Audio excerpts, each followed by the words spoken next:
আসসালামু আলাইকুম। তো অনেকেই ভাবছেন যে বাজরিকার পাখিকে কীভাবে পানি খেতে দিবেন। তো এই যে ফিল্টারগুলি পাওয়া যায়, এগুলি হাটে পাখি যেখানে বিক্রি করে সেখানে গেলে পাওয়া যাবে। 30 টাকা পিস করে আপনি কিনতে পারবেন। এবং খাবারের জন্য আপনি চাইলে খাবারের যে বাটি আছে সে বাটি কিনতে পারেন। এবং আমি যেভাবে দিয়েছি, এই যে বোতল কেটে আমি একটা বানিয়েছি, এভাবেও চাইলে বানাতে পারেন যদি আপনার ওইভাবে খরচ করতে মনে না চায়।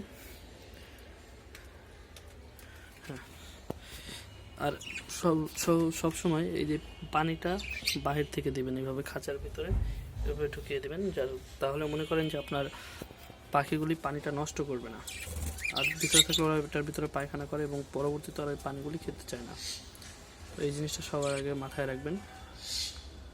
এই যে যেমন এই যে বাটিগুলি পাওয়া যায় 20-30 টাকা করে, এবং ফিল্টারগুলি পাওয়া যায় 20-30 টাকা করে, এগুলি কিনে দিবেন। তাহলে মনে করবেন পাখি এগুলিতে পানি খেতে পারবে এবং পানিগুলোও নষ্ট হবে না। আপনার প্রতিদিন পানি চেঞ্জ করতে হবে না। আরেকটা কথা বলে রাখি, পানি কখনো পাখিকে এই যে এই টাইপের কোনো পাটিতে পানি দিবেন না বা খাবার দিবেন না, তাহলে এদের যখন বাচ্চা হয় এরা এই বাচ্চায় পানিতে ফেলে দিয়ে মেরে ফেলে। যেমন আমার এই যে এই পাখিটা দেখছেন, ওরা 3টা বাচ্চা একদিন এইভাবে নষ্ট করে ফেলছে। আমার এই পাখিটা এ নিয়ে 4 বার বেবি দিয়েছে। তো ওদের বয়স হয়েছে আমার কাছে, ওরা আছে প্রায় 1.5 বছর 2 বছরের মতো। আর এই যে এইটা আছে প্রায় 1 বছরের মতো। আর এগুলো তো বাচ্চা কেবল, এই যে এদের বাচ্চা।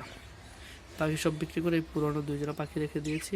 এরাই রেগুলার কন্টিনিউ ডিম দিচ্ছে, বাচ্চা দিচ্ছে। এগুলির বাচ্চাই আমি বিক্রি করে থাকি বিশেষ করে।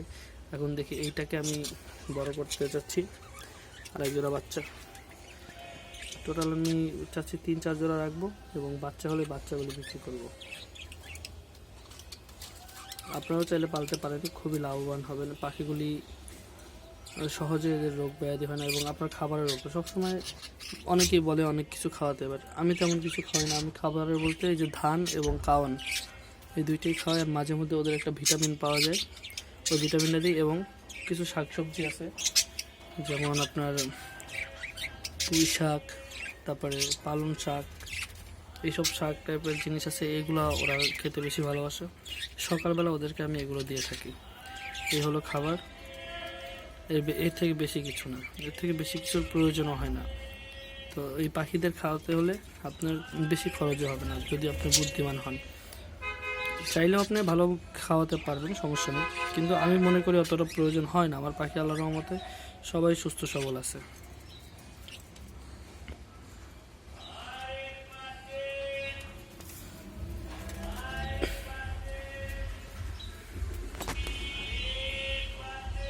এই হলো আমার ছোট্ট একটি খামার।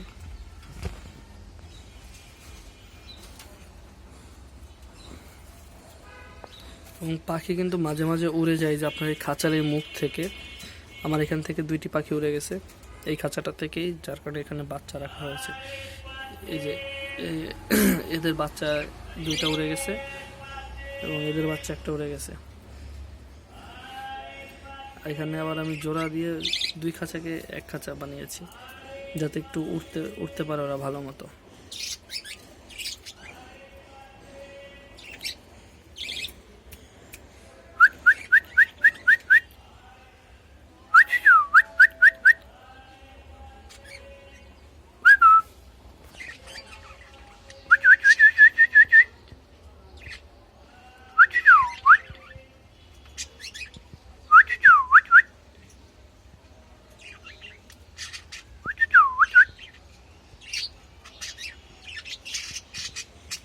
এদেরকে আপনি কথা বলাতে চাইলে সিঙ্গেলে রাখবেন। যদি আপনার কথা বলাতে মনে চায়, তাহলে এদেরকে সিঙ্গেলে আলাদা আলাদা করে রাখবেন।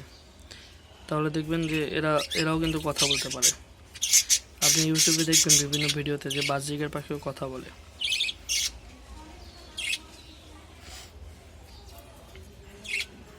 ঘরোয়া পদ্ধতিতে বাজরিকার পালা খুবই সহজ। এভাবে চাইলে আপনারা ঘরের ভিতরে পালন করতে পারেন। আমি অবশ্য ব্যবসার ক্ষেত্রে এটা করি না, আমি জাস্ট শখের বসে কিনেছিলাম। এই যে 1 জোড়া পাখি, এই যে এদেরকে কিনেছিলাম শখের বসে।